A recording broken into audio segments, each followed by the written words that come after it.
everyone, welcome back to my channel, and all our new subscribers, welcome to my channel. So here we are again with a new video which is the third part of the relative pronoun. As you already know that we have done two things, which is relative pronouns, that how we can use it in a sentence, but that is in a single comma sentence. If you have not checked it yet, the description link is below. Please go and check it and then come back to learn the double comma of relative pronoun that we are going to start today. Alright, so before starting it, I just want to give you one note that at the end of this video you are going to learn all the rules that you can use while you are doing relative pronoun single sentence and then double sentence. So stay tuned till end and please subscribe the channel if you have not yet subscribed. So I hope you like this video also, and give us your suggestions in case if you want us to use a different method of teaching. So let's start. Okay, so today we are going to start with double comma. That is a part of relative pronoun, or we can say relative suds. Alright, now let's see. First of all, at the time of single comma we have done one sentence structure that we can use and we can frame a sentences. Same way I am going to tell you the sentence structure for the double comma. Let's see that how you can get to know whether the sentence is a single or a double comma. Let me tell you this first of all. Whenever we talk about a double comma, there is always an information given about the noun. Information about noun is always there. Through this you can understand the sentence is a double comma, and if this information is not there, then obviously the sentence is a single comma sentence. So I'll explain you this particular thing, that what type of information I'm talking about, that you will learn further with the structure. Let's see the structure. First is noun, then comes a comma, that is a comma we have to write. Then comes the relative pronoun, then a subject, then comes the object, verb, and again we have to write a comma here. We have to put a comma. Then at the end comes the info about noun. Let's see a sentence. What type of information we have to check is, see, das Haus ist sehr schön. Sie wohnt in dem Haus. This is our sentence. Now see what type of information is there. What information I am talking about is that first of all check what is the repeated noun here in both the different sentences. So the repeated noun is das Haus. Here we have dem Haus. That means the relative pronoun that we have to write is for this house, the repeated one. And the information, this is the information about the house. That means info about the noun that is repeating.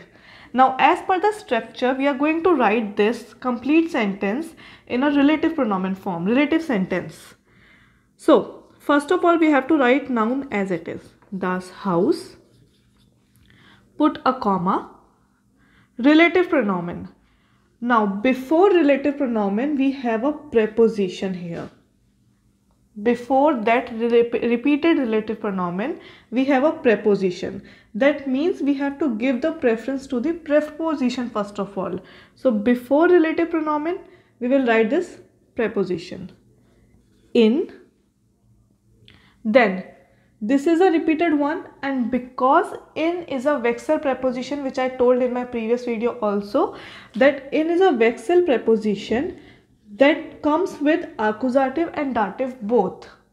That means here when there is no movement, we have to use the article of dative for the house, which is in them. And this is what our relative pronoun is. This pronoun I am using because of this preposition, which is a vexil preposition, and there is no movement in the sentence. That's why it is dative. In them, then we have to write a subject. Subject here is sie.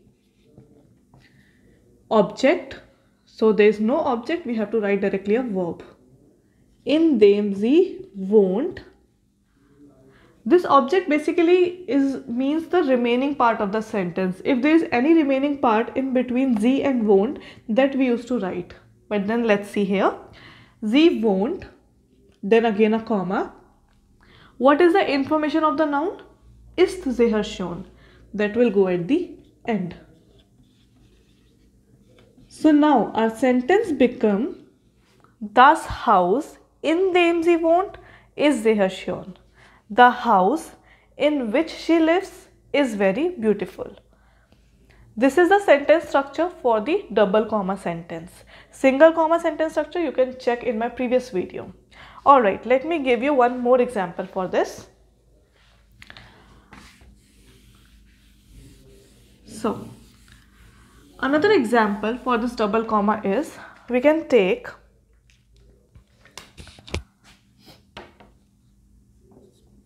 die Tasche ist sehr teuer.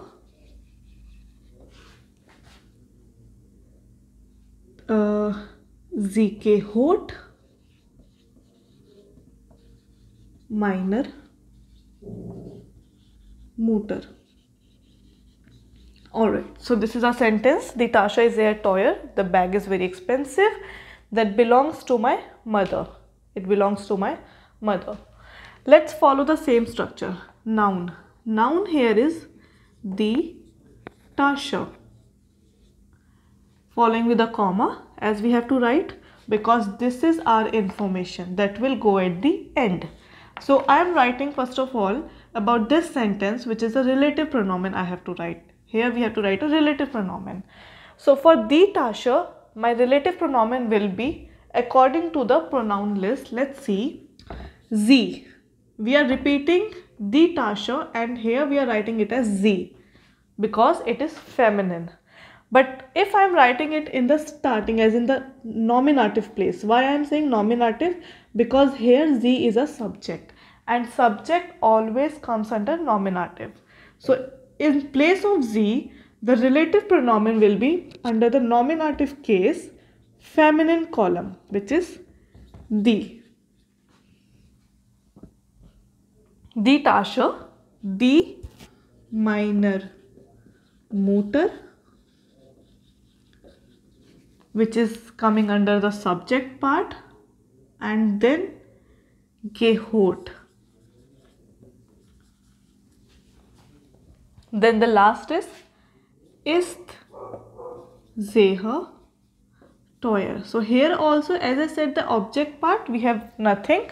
We are directly writing die meiner Mutter as a subject, gehört as the last verb, and then ist sehr teuer, which is the information about the noun.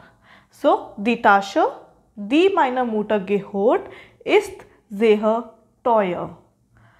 I hope you understood this double comma, and yes, if you have understood it, please stay tuned still because I am going to show you all the rules that you can follow in our single comma sentence and the double comma sentence. I hope you like the session. Thanks a lot and stay tuned.